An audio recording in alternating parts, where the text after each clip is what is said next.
So after stepping out the third church of Marika, feel free to ride across the nice beach.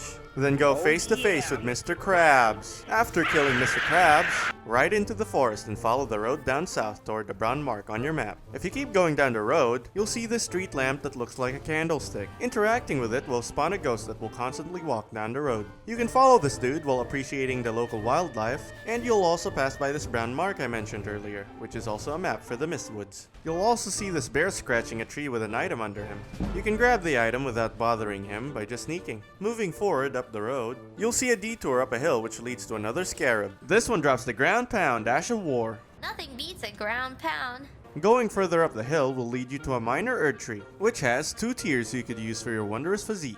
Nearby will also be a building that leads to Siofra River. It's too early to be headed to this place, so I recommend coming back to it later. The ghost moves slowly, so if you were quick enough, you should still spot him when you come back to the road. If not, just keep riding down the road until you get to the Mistwood Ruins. This is where the ghost is supposed to take you. Once you're here, you'll see John Berserk sitting on top of the tower howling. We'll talk to him later. Right now, we just need to focus on killing the giant rune bear sleeping on top of the basement. Since he's already sleeping, you can easily get a few easy hits before he stances up. Just don't screw up like I did. The bear is fairly easy to dodge. Just stick to his sides or belly, and sometimes you can just keep on attacking without having to dodge, because the bear will most likely miss. He doesn't do too much damage, but it's a FromSoft game, so you should never let your guard down. You can also be safe poking his butthole, by the way. Once it's down, walk into this opening right here to pick up a smithing stone too. Then you can come down to the basement. Go down the stairs, open the door, open the chest, and get yourself an early game talisman. Talismans are items that you can equip that will give you a buff depending on the item. You start off being only able to equip 1 talisman,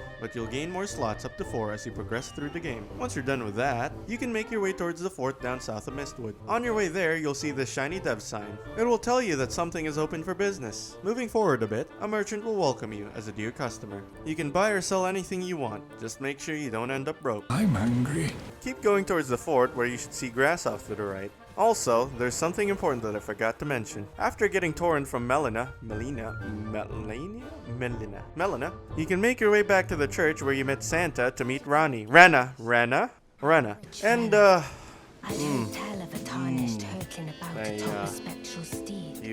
And upon looking into the matter, the talk I surmise is of thee. Thou art possessed of the power, no, to call forth the spectral steed named Torrent. Segs. If you tell her you're Torrent's new master, she'll give you a belt that will let you summon spirits to aid you in battle. Right now, you start off with a pack of wolves. Oh fuck! Now back at the fort, before you rush in, be careful when riding up since there will be a ballista firing down at you. But once you get past the last barricade, you should be out of his range. Now at this point, I recommend summoning your doggos to help you clear out the outside area, since there will be a lot of soldiers and a pumpkin head. The knights will vary by weapon, but I recommend keeping an eye on the ones with crossbows. I suggest clearing out the minions first before taking on the Pumpkinhead. He'll drop some blood rose, which is an ingredient for an item that applies bleed to your weapon for a short time. After taking them all out, go to this golden tree and pick up a golden seed to add more flask uses. So when you actually get into the fort, you'll see a giant dead demi-human on the ground. You don't have to worry about that because it's actually dead. What you do have to worry about are the rats and the commoners throwing bombs at you. You can lead the rats out near the entrance to finish them off before you move on, or brute force it with your pack of wolves. Make sure you destroy the red barrels when you run up so the fire bombs from up top won't cause them to explode. Once you've cleared out the courtyard, head into this room. It may have a commoner in it if you didn't get caught up in all the madness outside. Pick up this item over here and head up the stairs. Take out this commoner on your way up and then deal with this guy.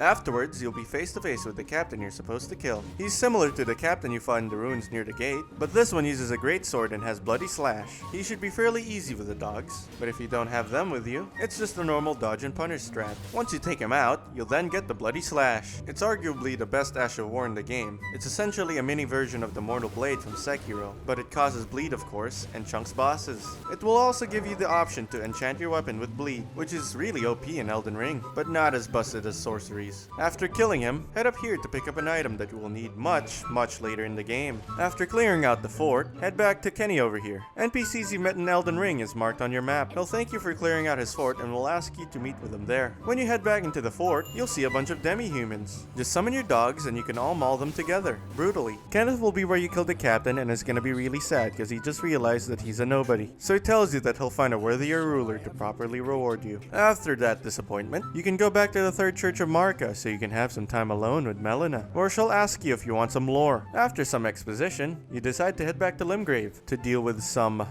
unfinished business. Hey! You filthy copy-pasted piece of shit! I'm gonna plant a tree in your horse's ass and then breed with your sister in its shade. Okay, I don't think he liked that. You're not even cool enough to be a tutorial boss. So it's that how it's gonna be, huh? You get plastered all over the damn area like a normal mob. They made a cooler version of you up north. Twice! You don't even have a fire-breathing horse. That reads my movements. The second Draconic Tree Sentinel isn't even a boss, and he drops cool armor. And what do you drop? Hey, that's actually pretty good. Pretty good. You can go talk to Melina back at the church to relieve your stress. Then talk to Santa about the howling in the woods. He'll give you a cool emote that you can use to call John Berserk down when you go back to him. After talking to Santa, from the church, walk out the entrance and move forward until you hit this cliffside next to the lake. Slowly jump down and move to the right. Ride along the cliff and we'll get down to that beach in a bit. Climb up this rock, say hi to the Doge, and you'll reach the Dragonburnt Ruins. Unlike most ruins, this one has 2 basements. From the first basement, move forward and make a right. Up ahead is where the second basement is, but you need a horse to jump over some of the cracks. Just find a place to jump over and you'll land in the second basement. Go down the stairs, open the door, open the chest, and you'll get the Darth Maul weapon. After you go back up the stairs, jump out the area and head back to the cliffside I mentioned earlier. As tempting as it looks, don't jump down even though you think you can make it, cause you won't. Instead, keep riding south until you see grass you can touch. After that, look over the edge to see if you can find a tornado. Get as close as you can while edging the corner and jump down while you're riding Torrent. You should survive if you land on or nearby the wind. Head up this campfire over here. You should see this tall skinny dude walking back and forth. He'll drop a decent ash of war if you kill him and he's pretty simple to deal with. Especially if you just hit him with Bloody Slash. Again, and again, and again. I forgot Bloody Slash takes a small amount of your health. Raise vigor, kids. Go back down with a new mindset, and this time you're actually going to be healing yourself and dodging. Once you're done, you get Gravitas, which pulls enemies in a radius towards you while damaging them a bit. From the campfire, run towards the cave and you'll end up back where you started, but this time you're in a ledge where you get the Haligdrake talisman. It's pretty good. In the next video, we'll talk to Batman, take on Todd Howard, and meet John Berserk.